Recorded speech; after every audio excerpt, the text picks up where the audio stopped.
Dia 34. Pensando como servo.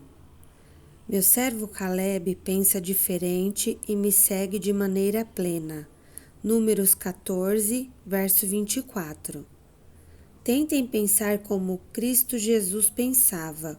Filipenses 2, verso 5. Servir começa na mente. Ser servo requer uma mudança na maneira de pensar, uma mudança de atitude. Deus está sempre mais interessado no porquê daquilo que você faz que aquilo que você faz. Atitudes contam mais que realizações. O rei Amazias perdeu o favor de Deus porque fez o que era justo aos olhos do Senhor, mas não de todo o coração. Segundo Crônicas 25, verso 2. O servo verdadeiro serve a Deus com uma mentalidade que consiste em 5 atitudes. Primeira, o servo pensa mais nos outros que em si mesmo. O servo concentra-se nas outras pessoas, não em si mesmo. Esta é a verdadeira humildade, não pensar menos de si, mas pensar menos em si. O servo é abnegado. Paulo aconselha: esqueçam-se de vocês o suficiente para estender a mão e ajudar. Filipenses 2, verso 4. É isso que significa perder a vida, esquecer de si mesmo para servir outros. Quando deixamos de nos concentrar em nossas necessidades, ficamos conscientes das necessidades ao nosso redor. Jesus esvaziou-se de si mesmo, tomando a forma de servo. Filipenses 2, verso 7. Quando foi a última vez que você se esvaziou de você mesmo em benefício de alguém? Você não pode ser servo se estiver cheio de você mesmo. Somente quando nos esquecemos de nós é que fazemos coisas que merecem ser lembradas. Infelizmente, grande parte do serviço que prestamos é em causa própria. Servimos para que os outros gostem de nós, para sermos admirados ou para alcançarmos nossos objetivos. Isso é manipulação, não ministério. Ficamos o tempo todo pensando, de fato, em nós mesmos e em como somos maravilhosos e nobres. Alguns cristãos tentam usar o serviço como instrumento de barganha com Deus. Vou fazer isso por você, Deus, se você fizer aquilo por mim. O verdadeiro servo não tenta usar Deus para realizar os seus propósitos, mas deixa que Deus o use para os propósitos dele. Ser abnegado, assim como ser fiel, é uma qualidade extremamente rara. Dentre todas as pessoas que Paulo conheceu, Timóteo foi o único exemplo que ele pôde apontar. Filipenses 2, verso 20 e 21. Pensar como servo é difícil, pois entra em choque com o principal problema de nossa vida. Somos egoístas por natureza. Pensamos demais em nós mesmos. Por esse motivo, a humildade é uma luta diária, uma lição que temos de reaprender repetidamente. As oportunidades para servir aparecem em nossa frente dezenas de vezes todos os dias, dando-nos a chance de decidir entre satisfazer nossas necessidades e atender às necessidades dos outros. A abnegação é a essência do serviço. Podemos avaliar nosso coração de servo pela maneira de reagirmos quando somos tratados como servos por outras pessoas. Como você reage quando alguém não leva em consideração? Lhe dá ordens o tempo todo ou o trata de modo inferior? A Bíblia diz: se alguém se aproveitar de você para levar vantagem injustamente, aproveite a ocasião para praticar a vida de servo. Mateus 5, verso 41. Segundo, o servo pensa como administrador, não como proprietário. O servo está consciente de que todas as coisas pertencem a Deus. Na Bíblia, o administrador era o servo encarregado de gerenciar uma propriedade. José foi esse tipo de servo quando prisioneiro no Egito. Potifar entregou-lhe a mordomia da casa. Depois, o carcereiro lhe confiou a prisão. Por fim, o faraó pôs aos seus cuidados toda a nação. O serviço e a administração caminham juntos. 1 Coríntios 4, verso 1. Pois Deus espera que sejamos dignos de confiança nas duas coisas. A Bíblia diz: o que se exige de quem tem essa responsabilidade é que seja fiel ao seu Senhor. 1 Coríntios 4, verso 2. Como você está lidando com os recursos que Deus lhe confiou? Para tornar-se um verdadeiro servo, você terá de resolver a questão do dinheiro em sua vida. Jesus disse: nenhum servo pode servir a dois senhores. Vocês não podem servir a Deus e ao dinheiro. Lucas 16, verso 13. Ele não disse vocês não devem, mas vocês não podem. É impossível. Viver para o ministério e viver para o dinheiro são objetivos que se excluem mutuamente. Qual deles você escolhe? Se você for servo de Deus, não poderá fazer nenhum trabalhinho por fora. Todo o seu tempo pertence a Deus. Ele exige lealdade exclusiva, não fidelidade de meio expediente. É o dinheiro que tem o maior potencial para substituir Deus em nossa vida. O materialismo é responsável por desviar as pessoas do serviço de Deus mais que qualquer outra coisa. Elas dizem: depois que atingir meus objetivos financeiros, vou servir a Deus. É uma decisão tola, pela qual se arrependerão por toda a eternidade. Quando Jesus é seu mestre, o dinheiro serve você. Mas, se o dinheiro for o seu mestre, você se tornará escravo dele. A riqueza não é absolutamente pecado, mas deixar de usá-la para a glória de Deus, sim. O servo de Deus sempre se preocupa mais com o ministério que com o dinheiro. A Bíblia é extremamente clara. Deus usa o dinheiro para saber se você é um servo fiel. Foi por isso que Jesus falou mais sobre o dinheiro que sobre céu e inferno. Ele disse: assim, se vocês não forem dignos de confiança em lidar com as riquezas deste mundo ímpio, quem confiará as verdadeiras riquezas a vocês? Lucas 16, verso 11. A forma de você gerenciar o dinheiro afeta a quantidade de bênçãos que Deus derrama sobre sua vida. No capítulo 31, mencionei 2 tipos de pessoas: construtores do reino e construtores de riquezas.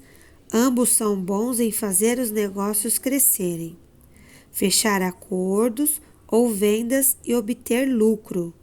Os construtores de riquezas continuam a acumular fortunas para si, independentemente de quanto tenham alcançado, mas os construtores do reino mudam as regras do jogo.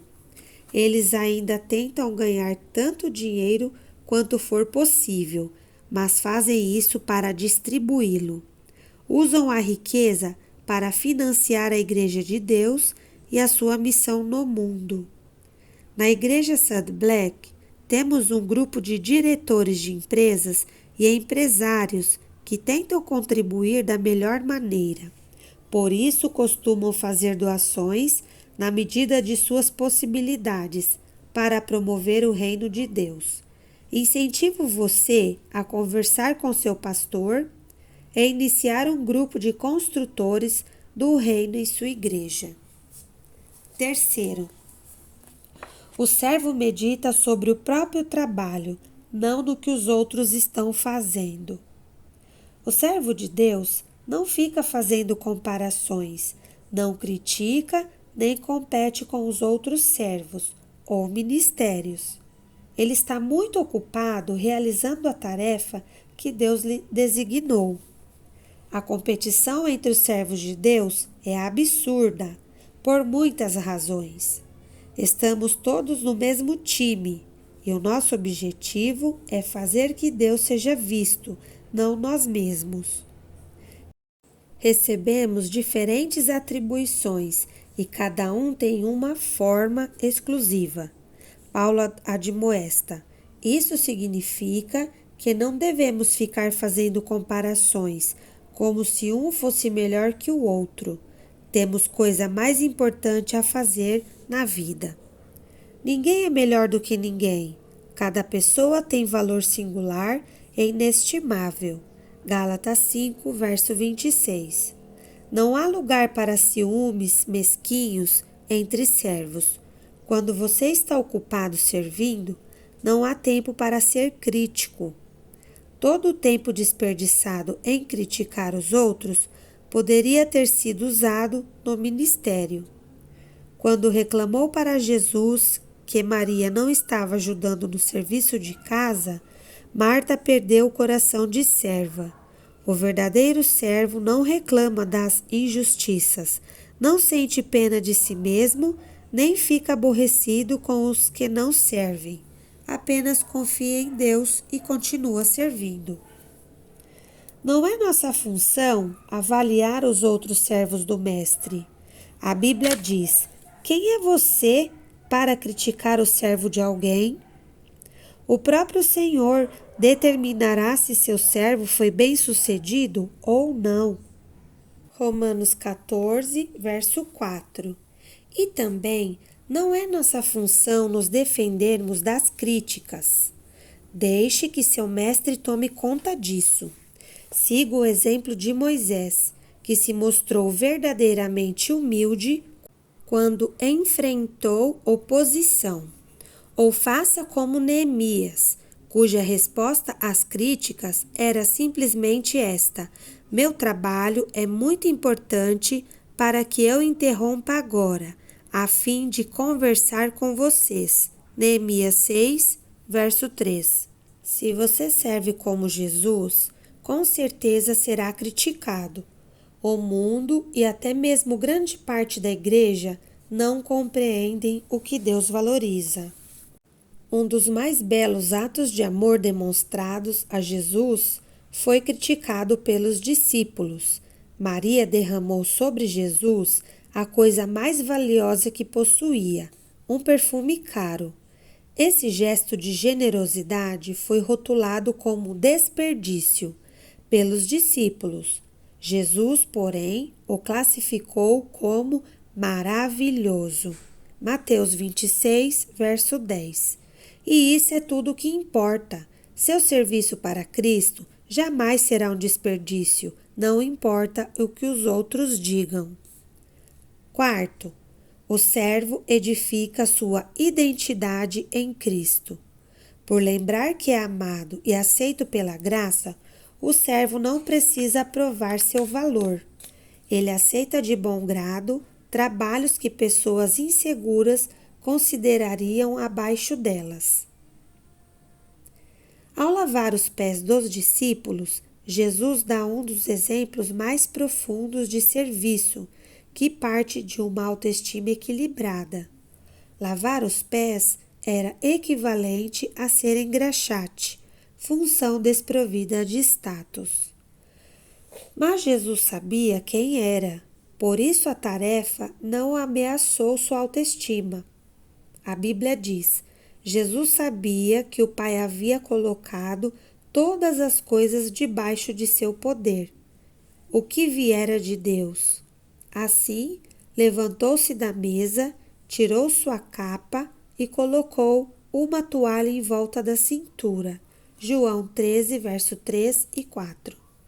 Se você pretende ser servo, deposite sua identidade em Cristo. Somente pessoas seguras podem servir. Pessoas inseguras estão sempre preocupadas com a aparência, temem a exposição de suas fraquezas e escondem-se sob camadas de orgulho e pretensão. Quanto mais inseguro você for, mais desejará que as pessoas o sirvam e mais necessitará da aprovação delas. Henry Nouwen declarou: para sermos úteis aos outros, temos de morrer para eles, ou seja, temos de deixar de medir nossa importância e valor pelos parâmetros dos outros. Dessa forma, ficamos livres para manifestar misericórdia. Quando você fundamenta seu valor e sua identidade no relacionamento com Cristo, fica livre das expectativas dos outros, e isso permite que você realmente o sirva melhor. O servo não precisa cobrir a parede com placas e troféus para confirmar seu valor. Ele não insiste em ser tratado por títulos, nem se envolve em mantos de superioridade. O servo considera irrelevantes os símbolos de status e não mede o próprio valor pelo que realiza. Paulo lembra: você pode gloriar-se de você mesmo, mas a única aprovação que conta é a do Senhor. Segundo aos Coríntios 10, verso 18. Se alguém teve grande chance na vida de se gabar de suas relações pessoais, esse alguém foi Tiago, meio-irmão de Jesus. Ele detinha as credenciais de quem convivera com Jesus na condição de irmão. Ainda assim, na introdução de sua carta, ele se refere a si mesmo como servo de Deus e do Senhor Jesus Cristo. Tiago 1, verso 1. Quanto mais próximo você estiver de Jesus, menos precisará se autopromover. Quinto, o servo considera o ministério uma oportunidade e não uma obrigação. Ele gosta de ajudar pessoas, de suprir necessidades e de exercer o ministério. Ele serve ao Senhor com alegria. Salmo 100, verso 2. E por quê? Porque ama ao Senhor, reconhece sua graça, sabe que servir é a mais alta função da vida e tem ciência de que receberá uma recompensa. O Pai honrará e recompensará quem me servir. João 12, verso 26. Paulo acrescenta: ele não se esquecerá do trabalho duro que vocês realizaram por ele, nem do amor que lhe demonstraram ao cooperar com outros cristãos. Hebreus 6, verso 10. Imagine o que aconteceria se apenas 10% dos cristãos em todo o mundo levassem a sério o papel de servo. Imagine todo o bem que poderia ser feito. Você está disposto a ser uma dessas pessoas? Não importa a sua idade, Deus vai usá-lo logo que você começar a agir e pensar como servo. Albert Schweitzer declarou: entre todos vocês, as pessoas realmente felizes são aqueles que aprenderam como servir. Dia 34. Pensando sobre o meu propósito de vida. Tema para reflexão: para ser servo, devo pensar como servo. Versículo para memorizar: seja a atitude de vocês a mesma de Cristo Jesus. Filipenses 2, verso 5. Pergunta para meditar: normalmente, preocupo-me mais em ser servido ou em achar maneiras de servir os outros?